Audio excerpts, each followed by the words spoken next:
On the streets of Ipanema on a rainy Sunday morning, the small group handed out flyers to anyone who would take them. They usually scrunch up their faces. They can't believe it's real. Rachel Glickhouse, a New Yorker living in Brazil, writes a blog about her adventures in Rio. She had never met David, but when she heard about his battle to see his son, she says she was so angry she wanted to help. The major news sources here have absolutely refused to cover the story. So the only way to get it out to the Brazilians is by physically giving it to them. Here in the U.S., David's friends are using the web to get his story out, saying the family who is keeping him from his son is being blatantly unfair. They don't let any inconvenient law stand in the way of how they do things down there. Dateline wanted to talk to Bruna's husband to find out why he is blocking David's efforts to see Sean and why he wants David's name erased from his own son's birth certificate. But he declined, telling Dateline in this brief email that he can't talk about the case and that I'm, quote, not blocking anything. I am just respecting the decisions of the Brazilian Superior Court. But in other emails, the family has had plenty to say. This one, addressed to Dear Journalists, calls for an investigation into David's real motives, suggesting all he really wants is money. It's not about money. And for them to suggest that is even sicker. It's a slanderous charge. It's to say that he's basically sold Sean for money and he's only interested in money. The allegation stems back to a 2006 settlement David made with Bruna's parents. They admitted no wrongdoing, but in exchange for David dropping them from his civil suit and giving them access to their frozen assets, they paid him $150,000. They're throwing that back in your face and saying, he's not interested in Sean, he just wants cash.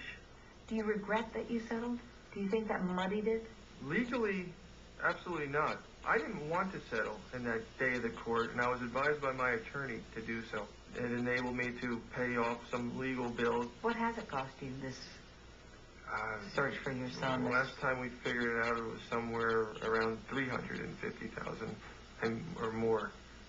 I spent every resource that I've had without result. Help us bring Sean home from Brazil. Outraged by the whole situation, David's supporters have organized rallies like this one in front of the Brazilian consulate in New York. They need to follow the law and obey the treaty and bring Sean home. The State Department's Michelle Bond says the treaty makes it very clear Brazil should have sent Sean back to New Jersey years ago. Brazil's noncompliance in the Hague Convention is of tremendous concern to us because it encourages the continuation of this kind of abduction. This little boy has now had more than 4 years when he wasn't even allowed to see his father. It's cruel. Encouraged by sympathetic letters and emails, like this one from then-Senator Barack Obama, David has taken his fight to Washington, meeting with groups like the National Center for Missing and Exploited Children. For the most part of 4 years, I didn't have enough support, and in the last few months, it seems like there's been a lot more interest.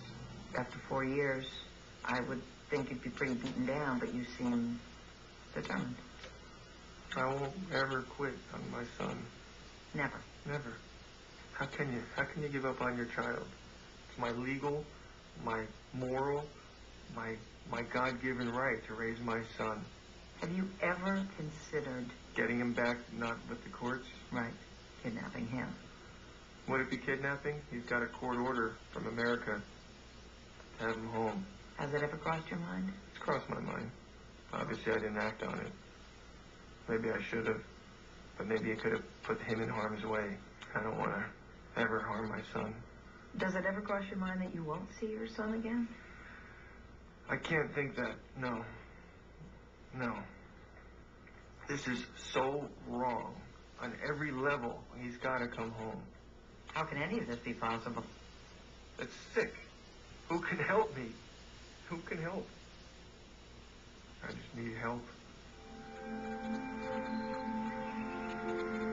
The loneliness is piercing.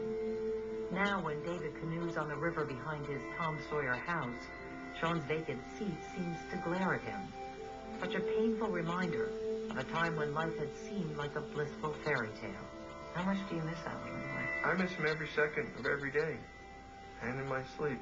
The time we had together was the most special, precious moments I can never describe the love I had for my son.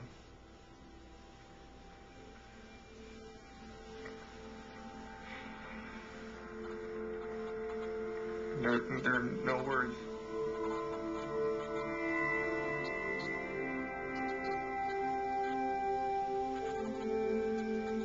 A Brazilian judge has requested that David Goldman return to Brazil in February for a court hearing with Bruna's new husband. You can learn more about David's fight to bring Sean home, view home movies, and read a personal blog by logging onto our website. The address is dateline.msnbc.com. That's all for this edition of Dateline Friday.